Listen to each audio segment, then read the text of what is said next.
আসাদুজ্জামান সোহেল।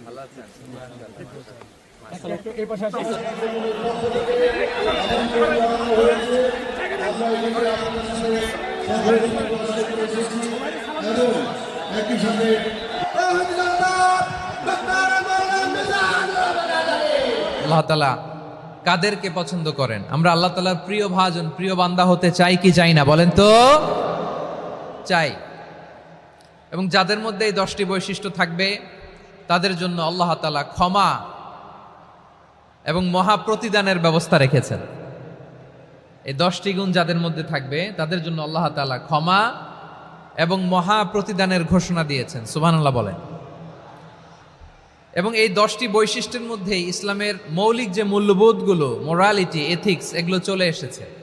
মৌলিক কথাগুলো দিন ইসলামের প্রায় সকল অনুষঙ্গের সমাবেশ ঘটেছে এই আয়াতে। এবং এই আয়াতে পুরুষের পাশাপাশি নারীদেরকেও আল্লাহ তাআলা স্পেশাল গুরুত্ব দিয়েছেন। সুবহানাল্লাহ পড়বেন না?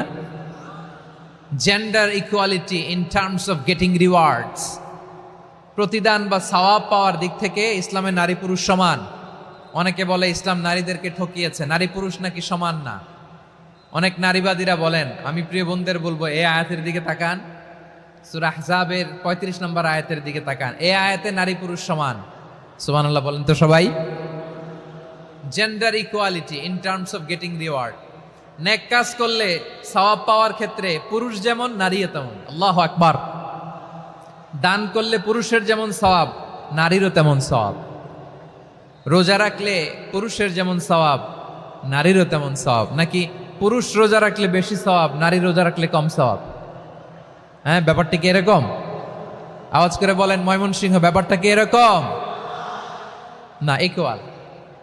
নেক কাজের সওয়াব বা প্রতিদান পাওয়ার দিক থেকে সবাই সমান, নারী কিংবা পুরুষ, কোনো পার্থক্য নাই।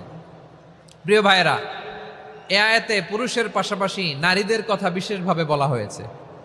এ আয়াতটি নাজিলের একটা প্রেক্ষাপট আছে, শানে নুজুল আছে। আমাদের প্রিয় আম্মাজান উম্মে সালামা রাদিয়াল্লাহু তাআলা আনহা, উনি একবার আল্লাহ রাসূল সাল্লাল্লাহু আলাইহি ওয়াসাল্লামকে বললেন, ইয়া নবী আল্লাহ, মালি আসমাউর রিজালা ইউযকারুনা ফিল কুরআন ওয়ান নিসাউ লা ইউযকারনা। নবী হে, এমন কেন আমি কোরআনে দেখি যে প্রায় পুরুষদের কথা বলা হয় কিন্তু নারীদের নিয়ে কথা নাই। পুরুষবাচক শব্দ ব্যবহার করা হয়, নারীবাচক শব্দ ব্যবহার করা হয় না। এর কারণটা কি? ফাআনজালাল্লাহু তাআলা হাযিহিল আয়া। এরপর আল্লাহ তাআলা উম্মে সালামা রাদিয়াল্লাহু তাআলা আনহার এই কথার প্রেক্ষিতে, তার এই অ্যাপিল, তার এই আবেদন, তার এই আকাঙ্ক্ষা পূরণের জন্য এই আয়াতটি নাজিল করেন। চিল্লায় পড়েন সুবহানাল্লাহ। যে আয়াতে আল্লাহ তাআলা পুরুষবাচক শব্দের পাশাপাশি নারীবাচক শব্দও ব্যবহার করেছেন। যেমন ধরেন মুমিনিন, এটা বললে এর মধ্যে পুরুষও আছে নারীও আছে। মুসলিমিন, এটা বললে এর মধ্যে পুরুষও আছে নারীও আছে। কিন্তু এই আয়াতে আল্লাহ তাআলা মুসলিমিন বলার সাথে সাথে আবার বলেছেন মুসলিমাত। ইন্নাল মুসলিমিনা ওয়াল মুসলিমাতি ওয়াল মুমিনিনা ওয়াল মুমিনাতি ওয়াল কানিতিনা ওয়াল কানিতাতি। পুরুষবাচক শব্দের পাশাপাশি আবার এক্সট্রা নারীবাচক শব্দ ব্যবহার করেছেন। আলহামদুলিল্লাহ বলেন। প্যান্ডেলে যে সমস্ত আমার বোনেরা নারীরা আছেন, আপনাদের খুব খুশি হওয়ার কথা যে উম্মে সালামা রাদিয়াল্লাহু তাআলা আনহা, আমাদের আম্মাজান বিষ্ণু ইসা ইসলামের প্রিয়তমা স্ত্রী, তিনি তো আপনাদেরই প্রতিনিধি, আপনাদের রিপ্রেজেন্টেটিভ হয়ে তিনি বলেছিলেন শুধু পুরুষবাচক শব্দ কেন, নারীদের কথা কই। আল্লাহ তাআলা নারীদেরকে খুশি করবার জন্য তাদের এই আবেদনের প্রেক্ষিতে প্রতিটি শব্দ পুরুষবাচক শব্দ ব্যবহারের পাশাপাশি নারীবাচক শব্দ ব্যবহার করেছেন। আওয়াজ করে পড়েন আল্লাহু আকবার। তার মানে নেক আমল করলে, ভালো কাজ করলে, সৎ কর্ম করলে সেটাতে নারী আর পুরুষ সমান। পুরুষ ইবাদত করলে যেই সওয়াব, নারীরা করলেও সেই সওয়াব। পড়েন সুবহানাল্লাহ। That means women has been given extra attention in this verse. Subhanallah. How sensible Islam is and how lucky we are. আমরা কত লাকি।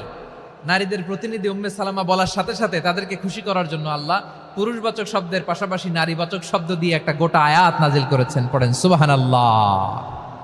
তাহলে আসুন আমরা দেখি কোন 10টি বৈশিষ্ট্য আল্লাহ তাআলা এখানে উল্লেখ করলেন যাদেরকে আল্লাহ তাআলা পছন্দ করেন। আওয়াজ করে আমার সাথে বলেন তো, এখানে কয়টা বৈশিষ্ট্যের কথা বলা হয়েছে? কয়টা? 10টা শুনবেন তো? শুনে একসাথে বিদায় নেবেন তো, নাকি আগে আগে উঠে যাবেন? আমি ওঠার আগে কে কে উঠবেন? হাত তুলেন তো দেখি। আমি ওঠার আগে উঠে যাবেন? ভুলে তুলছে না? আচ্ছা, ঠিক আছে, ঠিক আছে। শান্ত হইতে হবে, শান্ত হয়ে বসুন আর আমার কথা শুনুন আমার প্রিয় ভাইরা। তাহলে যে 10টি বৈশিষ্ট্য আল্লাহ তাআলা পছন্দ করেন যে ইমানদার বান্দাদের মধ্যে থাক, তার 1 নাম্বার হচ্ছে আল্লাহ তাআলা বলছেন ইন্নাল মুসলিমিনা ওয়াল মুসলিমাতি, নিশ্চয়ই মুসলিম পুরুষ এবং নারী। নিশ্চয়ই মুসলিম পুরুষ এবং নারীকে আল্লাহ পছন্দ করেন। আমরা মুসলিম না সবাই এখানে? আওয়াজ করে বলেন আমরা মুসলিম কিনা? মুসলিমিন ওয়াল মুসলিমাত, মুসলিম পুরুষ এবং নারীকে আল্লাহ পছন্দ করেন। ইসলাম মানে হচ্ছে আত্মসমর্পণ করা, সারেন্ডার করা।